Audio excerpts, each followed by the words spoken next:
Hello class, welcome to next video जिसके अंदर मैं आपका चैप्टर नंबर 2 कराने वाला हूं जिसका नाम है फॉर्म्स ऑफ बिजनेस ऑर्गेनाइजेशन। इसके अंदर हम वन शॉट रिवीजन में पूरा कंप्लीट करने वाले हैं इस चैप्टर को। इसका मेन मोटिव ये रहता है कि हमें बिजनेस के कितने टाइप्स हो सकते हैं, जैसे private sector, joint sector enterprises और पब्लिक सेक्टर इंटरप्राइजेस। ये तरीके के कुछ इंटरप्राइजेस होते हैं, फर्स्ट, सेकंड और थर्ड। हमारा जो सिलेबस है वो सिर्फ प्राइवेट सेक्टर इंटरप्राइजेस के ऊपर पूरा डिपेंड है ये चैप्टर। ठीक है, तो स्टार्ट करते हैं। आप सभी को करना क्या है, एक कॉपी और किताब लेकर बैठना है, साथ ही साथ लिखना है। ठीक है, और मेरे साथ साथ याद करते चलना है। काफ़ी ज़्यादा आसान चैप्टर है, बाकी सभी चैप्टरों से तो बहुत ज़्यादा आसान चैप्टर रहने वाला है ये। तो सबसे पहले बात करते हैं कि हमारे इंटरप्राइजेस जो रहते हैं, यानी कि जो हमारी ऑर्गेनाइजेशन है, उनके कितने टाइप्स होते हैं।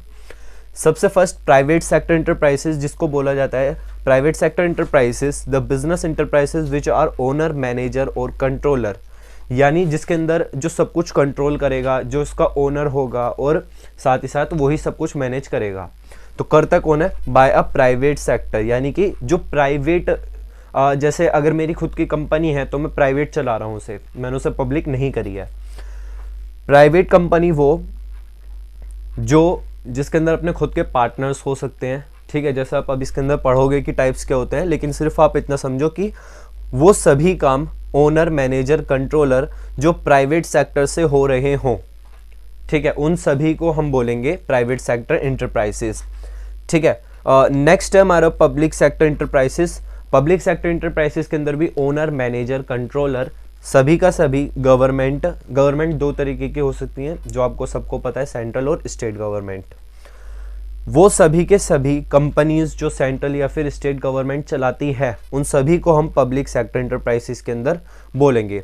और लास्ट है joint sector enterprises. Joint sector enterprises वो कंपनीज होती हैं या फिर ये वो रहते हैं जिसके अंदर 50% तो प्राइवेट सेक्टर का रहता है और 50% गवर्नमेंट का। लेकिन भले ही अब आज के टाइम पर देखा जाए तो प्राइवेट सेक्टर का ज़्यादा रहता है और पब्लिक सेक्टर का कम रहता है। ठीक है, अब देखते हैं जो हमारा मेन टॉपिक यहाँ से स्टार्ट होने वाला है। आप इनमें से कुछ नोट करना चाहो तो कर लो, वीडियो पॉज कर नोट करना है आपको। ठीक है, अभी तक मैं आपका चैप्टर 1 करा चुका हूँ जिसका नाम है nature and purpose of business, वो मैंने पूरा करा दिया है। आई होप आपको उसके अंदर कोई डाउट होगा नहीं। उसके अंदर अगर कोई डाउट हो तो आप कमेंट सेक्शन में पूछ सकते हो, और मेरे साथ साथ आप टाइप्स ऑफ इंटरप्राइजेस कमेंट में लिखोगे और बताओगे कि हाँ मुझे याद हो गए। ठीक है, forms of private sector enterprises, यानी कि कितने तरीके के इसके पार्ट्स हो सकते हैं प्राइवेट सेक्टर इंटरप्राइजेस के, तो 5 हैं जो आपके सिलेबस के अंदर है, वो सिर्फ 5 ही हैं। सबसे first sole proprietor. Sole proprietorship का मतलब क्या होता है? सोल का मतलब होता है सिंगल और प्रोप्राइटर का मतलब ओनर। तो वो बिजनेस जो हम सिंगल चलाते हैं, या फिर आपके कहीं पर प्रोप्राइटर ना आकर ट्रेड आता है, सोल ट्रेड बिजनेस, तो उसका मतलब भी यही रहता है। ट्रेड का मतलब ओनर ही रहता है, बिजनेस रहता है। ठीक है, तो सोल प्रोप्राइटर, इसका मतलब मैं पूरा बताऊंगा अभी, लेकिन फिलहाल मैं टाइप्स बता दूं। जॉइंट सेक्टर इंटरप्राइजेस या फिर जॉइंट हिंदू फैमिली बिजनेस जिसे बोला जाता है। ठीक है, जॉइंट हिंदू फैमिली बिजनेस जिसको बोला जाता है, joint Hindu family business, family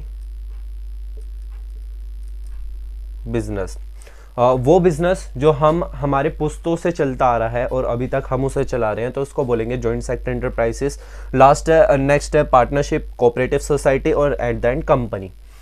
ये सभी के सभी आपके इंपॉर्टेंट बिजनेस के अंदर आ सकते हैं, और आपको ये कभी भूलने नहीं है, क्योंकि ये आपके क्लास 12th में भी आएंगे, और साथ ही साथ अगर आप ग्रेजुएशन करने जाते हैं फिर कोई प्रोफेशनल कोर्स, तो उसमें भी ये आते हैं। तो मतलब ये चैप्टर काफ़ी ज़्यादा इंपॉर्टेंट है जो आपको पढ़ना है। सबसे फर्स्ट सोल प्रोप्राइटर की बात करते हैं। सोल प्रोप्राइटर या फिर सोल ट्रेड, सोल का मतलब होता है ओनर, सिंगल। सोल का मतलब देखा जाए तो ये रहता है सिंगल, और प्रोप्राइटर कह लो या फिर ट्रेड कह लो, तो इनको बोलेंगे ओनर, जिसके अंदर हमारा सिंगल ओनर और उसके अलावा कोई और ना हो। जैसे अगर आप खुद हैं, आप खुद ही अपना बिजनेस स्टार्ट करने जा रहे हैं, तो आपके पास ऑप्शन है कि आप सोल प्रोप्राइटर का बिजनेस भी स्टार्ट कर सकते हो। A business owner, manager, controller by a single owner are known as the sole proprietor organisation. वो बिजनेस जिसके अंदर ओनर, मैनेजर और कंट्रोलर सिर्फ एक ही पर्सन देखता है उसको बोला जाता है सोल प्रोप्राइटर ऑर्गेनाइजेशन। इसके फीचर्स क्या क्या होते हैं? सोल प्रोप्राइटर का एग्जांपल आप इस तरीके से ले सकते हो, जैसे कि रिटेलर की शॉप हो गई। वो रिटेलर के अंदर सिर्फ एक ही रहता है, लेकिन होलसेलर की बात करो तो उसमें 2-3 आ सकते हैं। ठीक है, फीचर्स की बात करते हैं। ठीक है, फीचर्स ऑफ सोल प्रोप्राइटर या फिर सोल ट्रेड, जिसके अंदर सबसे पहले तो सिंगल ओनर रहेगा, ये आपको पता ही है। अगर इसके अंदर 2 मेंबर आ गए, मतलब आपने और आपने दोस्त ने, दोनों के दोनों ने बिजनेस स्टार्ट करा, तो वो सोल प्रोप्राइटर बिजनेस नहीं होगा, क्योंकि इसके अंदर सिर्फ एक ही पर्सन की रिक्वायरमेंट रहती है। ठीक है, इसलिए बोला गया इसके अंदर सिंगल ओनरशिप रहती है। उसके बाद फॉर्मेशन और क्लोजर सब कुछ ईजी रहता है। इसके अंदर कोई भी आ जा सकता है, लेकिन कोई बिजनेस के लिए नहीं आ सकता आपकी रिटेलर की शॉप पर।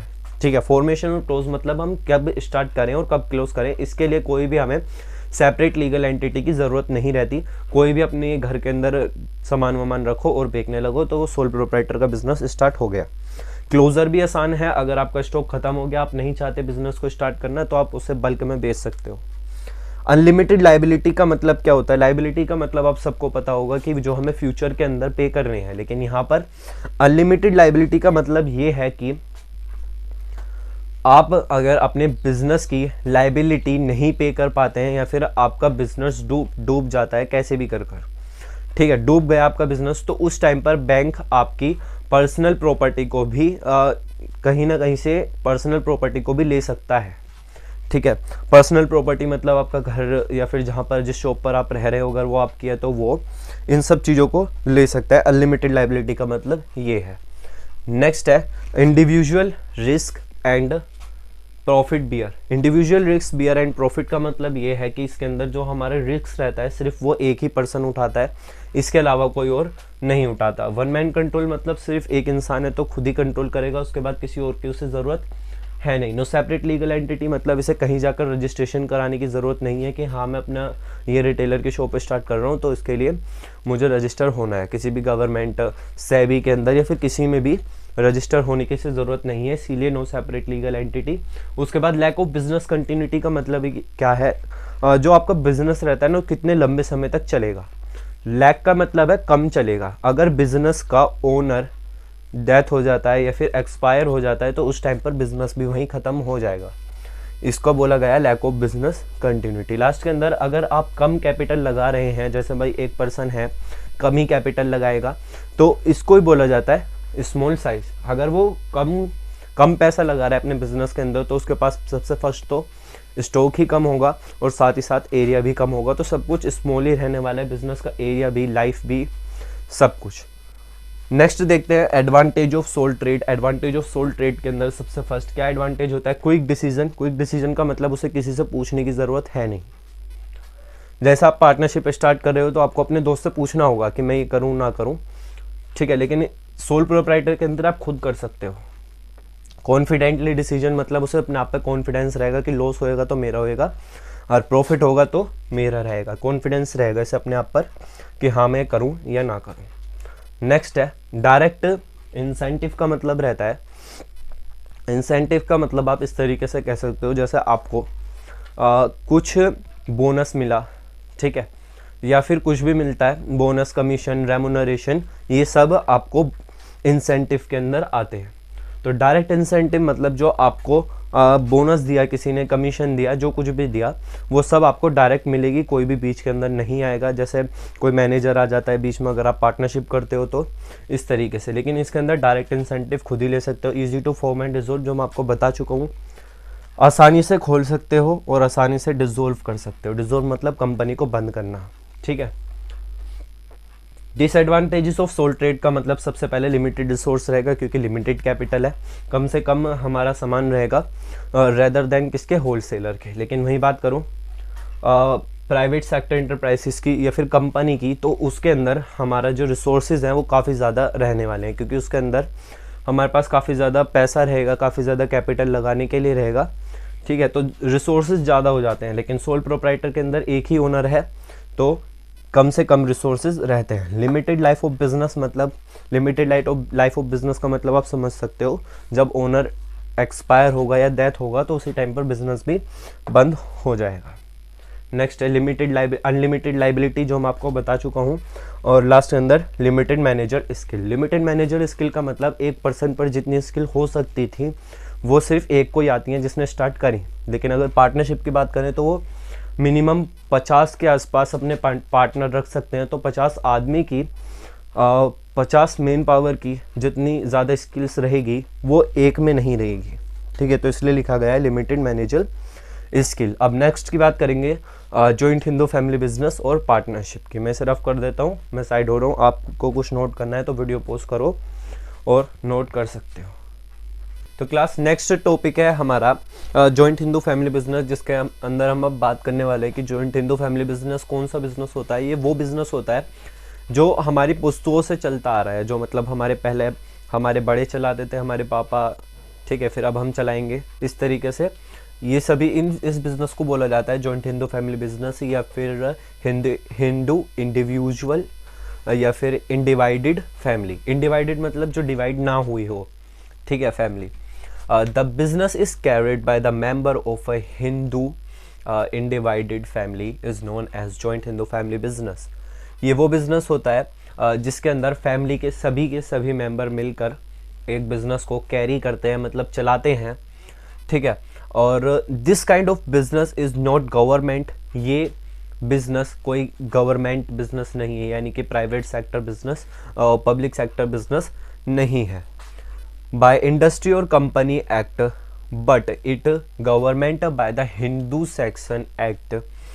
इनका अलग से एक्ट बनाया गया है, हिंदू सेक्शन एक्ट 1956 है, ठीक है, Hindu section act which existing under the Hindu law. इनका एक अलग से सेपरेट लॉ बनाया गया है, ठीक है। वो आपको पढ़ने की ज़रूरत है नहीं कि लॉ के अंदर क्या क्या है, ठीक है।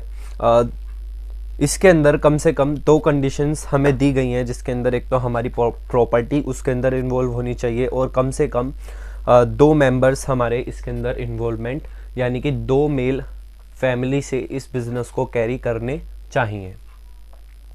Features of joint Hindu family business की बात करें तो सबसे पहले फॉर्मेशन, इसको जो रजिस्टर करा जाता है उसे करा जाता है joint Hindu family seasons act 1956 के अंदर इसको रजिस्टर करा जाता है। लाइबिलिटी की बात करें तो इसके अंदर एक कर्ता रहता है और बाकी अदर सभी के सभी मेंबर्स बोले जाते हैं, ठीक है। कर्ता कौन होता है? कर्ता वो जो हमारी फैमिली के अंदर सीनियर रहता है, उसी तरीके से बिजनेस के अंदर भी वो सीनियर रहेगा। अब कर्ता की जो लाइबिलिटी है वो अनलिमिटेड है, लेकिन फैमिली मेंबर्स की बात करें तो फैमिली मेंबर्स की लाइबिलिटी लिमिटेड है, ठीक है। और उसके बाद बात करते हैं कंट्रोल। तो सबसे ज़्यादा कंट्रोल तो कर्ता ही करता है, मतलब कर्ता जो हमारी फैमिली का सीनियर है, सीनियर को ज़्यादा से ज़्यादा कंट्रोल इसलिए दिया गया है क्योंकि उसके पास पहले से ही पास्ट एक्सपीरियंस है, वो बिज़नेस को कैरी कर सकता है। माइनर मेंबर की बात करें तो सवाल ये आता है कि क्या फैमिली का छोटा बच्चा पहले से ही उस बिज़नेस का मेंबर बन सकता है? तो इसका जवाब है हाँ, फैमिली का सबसे छोटा बोर्न बेबी भी हमारे बिज़नेस का मेंबर कहलाएगा। उसके बाद बात करते हैं तो था सिर्फ जॉइंट हिंदू फैमिली बिजनेस की। अब बात करेंगे पार्टनरशिप। तो देखो, सबसे पहले पार्टनरशिप की डेफिनेशन जानते हैं और पार्टनरशिप का मीनिंग क्या होता है।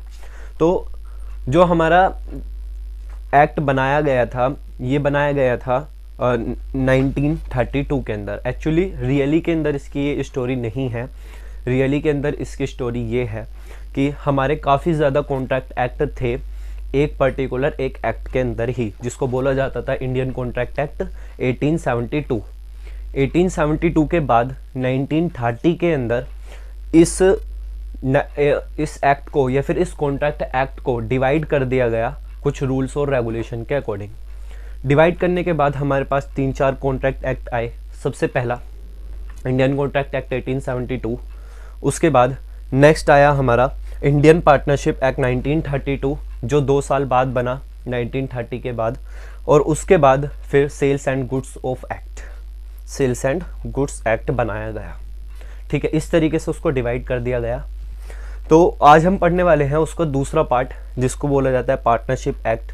तो according to section 4 of partnership act 1932, जिसके अंदर डेफिनेशन दे रखी है, पहले जो सेक्शन है सेक्शन 1, 2, 3, 4, इसके अंदर सिर्फ इसका मीनिंग दे रखा है।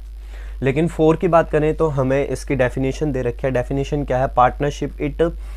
Partnership is the relation between two or more person who have agreed to share the profit of business carried by all or any them acting for all.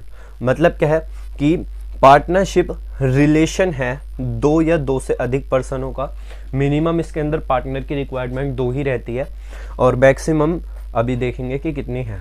ठीक है, मैक्सिमम हो सकते हैं कितने भी। इन दोनों के बीच के अंदर एक रिलेशन बताया जाता है पार्टनरशिप को, जो एग्री करते हैं अपने बिजनेस के प्रॉफिट शेयर करने के लिए, या तो सभी के सभी पार्टनर एक साथ बिजनेस करें या फिर कोई एक पार्टनर बिजनेस करे बाकी सभी पार्टनर के बिहाफ पर। ठीक है, इसको बोला जाता है पार्टनरशिप। फंक्शन ऑफ पार्टनरशिप की बात करें तो सबसे पहला आता है फॉर्मेशन। फॉर्मेशन मैं आपको बता ही चुका हूँ। जो पार्टनरशिप एक्ट है वो 1932 के अंदर रजिस्टर्ड करा जाता है। ठीक है, उसके बाद लाइबिलिटी ऑफ पार्टनर की बात करें तो सभी के सभी पार्टनर की लाइबिलिटी अनलिमिटेड होती है। उसके बाद रिस्क बियरिंग की बात करें तो रिस्क बियर लगभग सभी करते हैं, लेकिन सभी के सभी अपने रेशियो के अकॉर्डिंग रिस्क बियर करते हैं। ठीक है, अब ये मत कहना कि लॉस अगर बियर करना हुआ तो वो अनलिमिटेड लाइबिलिटी है, उनकी पर्सनल प्रॉपर्टी पर को भी जब्त कर लिया जा सकता है। उसके बाद बात करते हैं डिसीजन मेकिंग की। डिसीजन मेकिंग का 2 केसेस आते हैं। एक तो जब हम पार्टनरशिप स्टार्ट कर रहे हैं उस टाइम पर हम बताएंगे कि डिसीजन हमारा ये लेगा। ठीक है, या फिर अगर पार्टनरशिप डीड के अंदर पार्टनरशिप डीड बनाई जाती है जिसे हम रिटर्न एग्रीमेंट कहते हैं पार्टनरशिप का। पार्टनरशिप डीड के अंदर अगर ऐसा कुछ मेंशन नहीं है तो सभी के सभी अपनी म्यूचुअल अंडरस्टैंडिंग से डिसीजन ले सकते हैं। ठीक है, उसके बाद कंटिन्यूटी की बात करें तो कंटिन्यूटी जब तक रहेगी जब तक हमारे सभी के सभी पार्टनर्स खुद नहीं चाहते कि हाँ पार्टनरशिप को बंद करना चाहिए। ठीक है, या फिर ऐसा भी हो सकता है कोर्ट ऑर्डर की वजह से किसी को पार्टनरशिप बंद करनी पड़ रही है। इसके काफ़ी ज़्यादा रीज़न है, ये आपको जानने की कोई ज़रूरत है नहीं। नंबर ऑफ पार्टनर की बात करें तो देखो, कंपनी एक्ट है हमारा। ठीक है, according to section 464 of companies act 2013 के अंदर कंपनी एक्ट ने सेक्शन 464 के अंदर अनाउंस किया था कि हमारे मिनिमम पार्टनर तो 2 रहेंगे और मैक्सिमम पार्टनर 100 रहेंगे। ठीक है, यानी 100। लेकिन 1 साल बाद 2014 के अंदर rule number 10 of companies act 2014 के अंदर जो अपग्रेडेशन आई थी उसके अंदर हमारे मिनिमम पार्टनर 2 कर दिए थे और मैक्सिमम पार्टनर 50 कर दिए थे। तो अगर आपको बताना हो तो आप सिर्फ यही बताएंगे कि हमारे मिनिमम पार्टनर अभी इस वक्त सिर्फ 2 हैं और मैक्सिमम बात करें तो 50। लेकिन अगर कोई कंपनी एक्ट के अंदर चेंजेस आता है तब ये ऊपर नीचे हो सकते हैं, ये आपको देखने की ज़रूरत है नहीं। ठीक है, उसके बाद देखते हैं म्यूचुअल एजेंसी रिलेशनशिप का मतलब क्या होता है कि अब 2 पार्टनर हैं। ठीक है, अब सबसे पहले आप नोट कर लीजिए, कुछ नोट करना हो तो।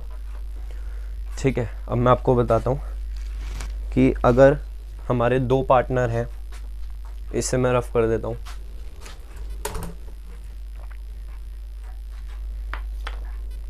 देखो A, B और C ये 3 पार्टनर हैं हमारे।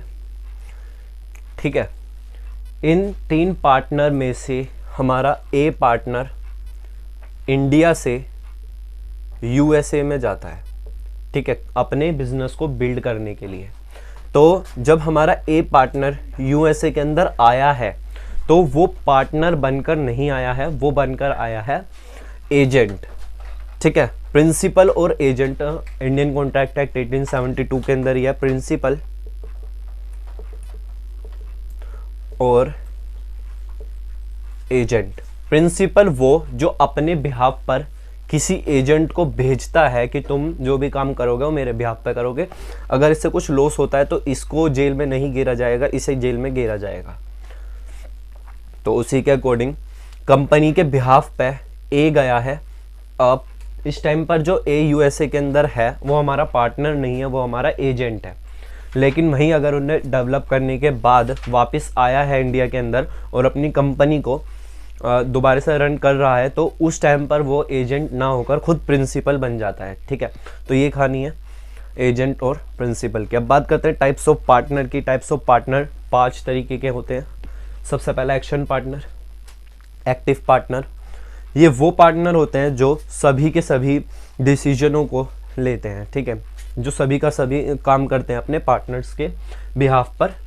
नॉमिनल पार्टनर कौन से पार्टनर हुए? वो पार्टनर होते हैं जो सिर्फ अपनी फेस वैल्यू को दिखाने के लिए आते हैं। स्लीपिंग पार्टनर वो पार्टनर होते हैं जो किसी को पता नहीं है। साइलेंट पार्टनर की बात करें तो साइलेंट पार्टनर वो पार्टनर होते हैं जो किसी को भी पब्लिकली अनाउंस नहीं करा जाता है। इंडियन पार्टनरशिप एक्ट 1932 के अंदर पब्लिकली कोई अनाउंस नहीं किया गया है, या फिर पार्टनरशिप डीड के अंदर वो मेंशन नहीं है उसका नाम, लेकिन फिर भी वो पार्टनर है तो उसे साइलेंट पार्टनर बोलेंगे। माइनर पार्टनर की बात कुछ इस तरीके से है कि अगर हमारा ए की डेथ हो जाती है तो उसके बिहाफ पर उसका बेटा जो छोटा रहेगा 18 साल से नीचे का है तो वो माइनर पार्टनर है, लेकिन उसे उतनी ज़्यादा अथॉरिटी नहीं दी जाती, क्योंकि अब आज के टाइम पे देखा जाए तो जो हमारे 18 ईयर से नीचे के भी चाइल्ड रहते हैं उनके पास भी इतना दिमाग है कि वो डिसीजन ले सकते हैं, लेकिन लोग की नज़रों में देखा जाए तो 18 साल के अबव ही होगा तभी वो डिसीजन ले पाएगा हमारे पार्टनरशिप डीड से रिलेटेड। नेक्स्ट देखते हैं पार्टनरशिप डीड का मतलब क्या होता है। पार्टनरशिप डीड का मतलब होता है कि जो हम पार्टनरशिप को स्टार्ट करने के लिए ओरल और रिटन एग्रीमेंट को स्टार्ट करते हैं, उसमें से ओरल एग्रीमेंट तो अलग है जो हमने ओरली करा है, लेकिन रिटन का नाम होता है पार्टनरशिप डीड, जिसके अंदर सब कुछ मेंशन होता है। पार्टनर का नाम, capital, address, father name, nominee, ये सब इसके अंदर मेंशन होता है। ठीक है, अब नेक्स्ट देखेंगे हमारा कोऑपरेटिव सोसाइटी और कंपनी, उसके बाद हमारे चैप्टर पूरा खत्म हो जाएगा। ठीक है, कुछ नोट करना तो आप नोट कर सकते हो वीडियो पॉज कर। हेलो क्लास, अब स्टार्ट करते हैं अपना लास्ट टॉपिक। 2 टॉपिक हमारे रह गए हैं कोऑपरेटिव सोसाइटी के और कंपनी के। सबसे पहले बात करेंगे हम कोऑपरेटिव सोसाइटी, जो काफ़ी ज़्यादा आसान है, इसके अंदर ज़्यादा डीप में जाने की आपको ज़रूरत है नहीं। कोऑपरेटिव सोसाइटी और नेक्स्ट रह रहा है हमारा कंपनी। कंपनी तो देखो इनके मिनिमम, सबसे पहले इनकी मीनिंग देखते हैं।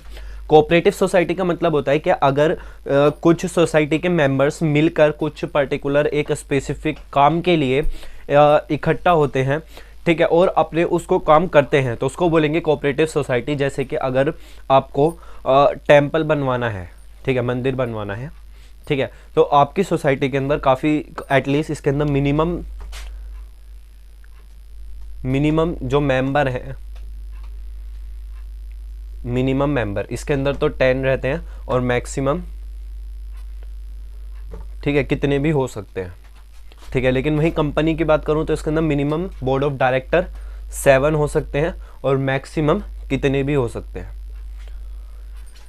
कितने भी मतलब इसका यह है कि कंपनी के शेयर्स बेचे जाते हैं। जब कंपनी के शेयर्स कोई खरीदेगा ना तो उसके अकॉर्डिंग कितने भी हो सकते हैं, वो उसकी कोई लिमिट है नहीं कि सिर्फ हम इतने ही शेयर्स बेचें। तो जितने शेयर्स हैं, जितने शेयर्स लोगों ने खरीद रखे हैं उतने ही उसके शेयर होल्डर, उतने ही उसके मेंबर। ठीक है, इनका जो स्पेसिफिक काम रहता है, इनका स्पेसिफिक काम रहता है कि हमने टेम्पल बनाया, उसके बाद ये डिसॉल्व हो जाएंगे, ठीक है, और फिर ये दोबारा इकट्ठा जब होते हैं जब इन्हें कुछ दूसरे प्रोजेक्ट पर काम करना रहता है। लेकिन कंपनी का क्या रहता है, कंपनी कंटिन्यूसली चलती रहती है, अपनी सर्विस और goods and services continuously provide करती रहती है, तो कंपनी को बंद करने की ज़रूरत पड़ती नहीं है। और इसके अंदर आपको एक बात याद रखनी पड़ेगी कि जो हमारे शेयर होल्डर हैं, शेयर होल्डर जिनको बोला जाता है, शेयर होल्डर या मेंबर या फिर पार्टनर्स के अंदर होते हैं नहीं, सिर्फ शेयर होल्डर या फिर मेंबर्स। इन दोनों के जो बीच का रिलेशन है वो डिफरेंट रहता है। अगर कंपनी के ऊपर केस करा गया है तो सिर्फ कंपनी पे रहेगा, किसी भी उसके शेयर होल्डर पर नहीं आने वाला। ठीक है, जस्ट फॉर एग्जांपल अगर कंपनी को लोन या फिर बैंकक्रफ्ट करा जाता है तो सिर्फ जो शेयर होल्डर के पास जितना शेयर्स परसेंटेज है सिर्फ वो उतना ही लेकर आ सकता है, अपना लोन दे सकता है, चाहे भले ही वो अमीर हो या फिर गरीब हो। ठीक है, ऐसा कुछ नहीं कह सकते कि आप अमीर हो तो आप ज़्यादा वो दो लोन, ठीक है, फिर ज़्यादा अपने जो हमारा खर्चा हुआ है उसकी भरपाई ज़्यादा करो। ऐसा कुछ नहीं, जितना शेयर होल्डर है, जितना शेयर है उसके पास, उतना ही उसके पास एक्सपेंडिचर हो सकता है, उससे ज़्यादा उसकी लाइबिलिटी भी नहीं हो सकती। ठीक है, लेकिन कोऑपरेटिव सोसाइटी की बात करें तो इसके अंदर सभी के सभी लाइबल रहते हैं, अनलिमिटेड लाइबिलिटी रहती है इसके अंदर सभी मेंबर की। लेकिन इसके अंदर मेंबर की लाइबिलिटी लिमिटेड रहती है। लिमिटेड क्यों? जितना उनके पास शेयर होल्डर है, जितना उनके पास शेयर है, सिर्फ उतना ही वो लोन या फिर लाइबिलिटी को पे कर सकते हैं। ठीक है, और आप ध्यान रखना, कंपनी के अंदर इन दोनों के बीच में सेपरेट लीगल एंटिटी होती है, लेकिन पार्टनरशिप के अंदर, पार्टनरशिप और पार्टनर की बात करें तो इनके बीच में कोई सेपरेट लीगल एंटिटी नहीं होती। क्योंकि पार्टनरशिप की अगर बात करें तो पार्टनरशिप और पार्टनर के बीच में कोई सेपरेट लीगल एंटिटी नहीं होती। अगर पार्टनर डिसॉल्व करना चाहे तो पार्टनरशिप भी डिसॉल्व होगी। ठीक है, डीड दोबारा डिसॉल्व होगी। अगर ABC पार्टनरशिप चला रहे थे, A रिटायर हो गया, तो BC को दोबारा से रिन्यू करवाना पड़ेगा अपनी पार्टनरशिप डीड को। ठीक है, तो इसका ट्रीटमेंट आप क्लास 12th में पढ़ोगे अकाउंट के अंदर, लेकिन फिलहाल आपके लिए सिर्फ इतना ही। इस चैप्टर का भी एंड होता है, लेकिन इसके अंदर कंपनी के अंदर 2 पार्ट अभी ऐसे बचे हैं जो काफ़ी ज़्यादा इंपॉर्टेंट हैं और आपसे पूछे भी जा सकते हैं। पार्टनरशिप के फीचर्स, एडवांटेजेस, डिसएडवांटेज, इसके कोऑपरेटिव सोसाइटी के फीचर्स, एडवांटेजेस, डिसएडवांटेजेस आप खुद देख सकते हो। लेकिन कंपनी की बात करें तो कंपनी के अंदर अभी 2 चीज़ रह गई हैं। सबसे पहला MOM और AOA। MOA और AOA, मेमोरेंडम ऑफ एसोसिएशन और article of association. Memorandum of association और आर्टिकल ऑफ एसोसिएशन का मतलब क्या होता है? जैसे कि कंपनी के अंदर आप किसी, जस्ट फॉर एग्जांपल, अगर आप किसी स्कूल के अंदर जाते हो तो उसके अंदर आपको एक किताब दी जाती है। ठीक है, जिस किताब में सब के सब फोटोज़ वगैरह पूरा अपना स्कूल से रिलेटेड रहता है। लेकिन कंपनी के अंदर अगर आप शेयर खरीदना चाहते हो, आप उसके कंपनी के शेयर होल्डर बनना चाहते हो, तो उस टाइम पर आपको शेयर खरीदने से पहले उसका MOM और AOA भी देखना ज़रूरी है। ठीक है, इससे आपको पता लगेगा। MOM के अंदर क्या लिखा रहता है? जितने भी मैनेजमेंट से रिलेटेड स्किल्स, कितने मैनेजर हैं, कितने बोर्ड ऑफ डायरेक्टर हैं, ये सब। लेकिन अगर बात करें AOA की, आर्टिकल ऑफ एसोसिएशन, तो इसके अंदर शेयर होल्डर का नाम, कंपनी का नाम, लोकेशन, इस तरीके से सब इसके अंदर लिखा जाता है। ठीक है, तो जैसा आपको पता होगा कि आप अगर शेयर्स खरीदना चाहते हो तो सबसे पहले उसकी बैलेंस शीट देखोगे कि किस तरीके की उसकी बैलेंस शीट है, कितने एक्सपेंडिचर हैं, कितने एसेट्स हैं, कितनी लाइबिलिटी है, इन सबको देखकर आप उसके शेयर्स खरीदते हो। ठीक है, तो बैलेंस शीट के साथ साथ आपको इसका MOM और AOA भी देखना पड़ेगा। ठीक है, तो इस चैप्टर में सिर्फ इतना ही। नेक्स्ट चैप्टर नंबर 3 देखेंगे नेक्स्ट वीडियो के अंदर। इस वीडियो को सब तक शेयर करना। ठीक है, अपनी क्लासमेट तक सबके पास शेयर कर दो। जो पढ़ना चाहता है वो पढ़ सकता है। पूरा 1 शॉट रिवीजन है, डिटेल वीडियो में भी नहीं बना पाऊंगा क्योंकि इतना टाइम है भी नहीं आपके पास। तो 1 शॉट रिवीजन के अंदर इतना हो जाएगा कि एटलीस्ट आपके बिजनेस में तो अच्छे परसेंटेज आ ही जाएंगे। तो thank you for watching this video. Please subscribe the channel.